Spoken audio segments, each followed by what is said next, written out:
কানাডায় ফেডারেল নির্বাচনে কনজারভেটিভ পার্টিকে হারিয়ে টানা চতুর্থবারের মতো জয় পেয়েছে লিবারেল পার্টি।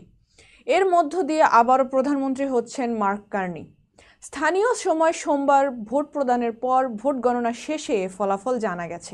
যুক্তরাষ্ট্রের প্রেসিডেন্ট ডোনাল্ড ট্রাম্পের হুমকি এবং বাণিজ্য যুদ্ধের কারণে ভাগ্যের একটি অত্যাশ্চর্য পরিবর্তনের অংশ হিসেবে অনুষ্ঠিত হয় কানাডার এই নির্বাচন।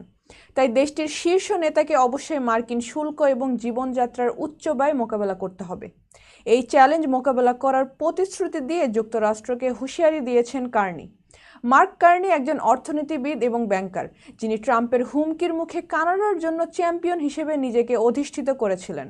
নির্বাচনের ফলাফলকে তিনি কানাডাকে শক্তিশালী করে গড়ে তোলার সুযোগ হিসেবে স্বাগত জানিয়েছেন। প্রধানমন্ত্রী কার্নি তার বিজয়ী ভাষণে বলেছেন, যদি মার্কিন যুক্তরাষ্ট্র আর বিশ্ব অর্থনীতির অগ্রভাগে থাকতে না চায় তবে কানাডা থাকবে। আমরা আমাদের নিজের বাড়িতে মাস্টার। আমরা লক্ষ লক্ষ আবাসন ইউনিট তৈরি করব। আমরা একটি শক্তির সুপার পাওয়ার হয়ে উঠব। আমরা ব্যবসায় এবং একটি অর্থনীতিতে ভালো ও দক্ষ ক্যারিয়ার সরবরাহ করব। কার্নি ট্রাম্পকে সতর্ক করে বলেছেন, কানাডিয়ানদের অবশ্যই ট্রাম্প সরকারের বিরুদ্ধে ঐক্যবদ্ধ হতে হবে।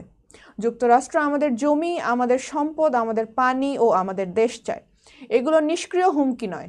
ট্রাম্প আমাদের ভাঙার চেষ্টা করছে যাতে আমেরিকা আমাদের মালিক হতে পারে। এটি কখনোই হবে না এবং এটি কখনোই হতে দেওয়া যাবে না।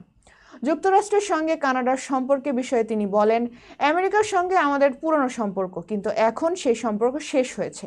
আমরা শেষ হয়ে গেছি। আমরা আমেরিকান বিশ্বাসঘাতকতার ধাক্কা কাটিয়ে উঠেছি, কিন্তু আমাদের কখনোই শিক্ষা ভুলে যাওয়া উচিত নয়।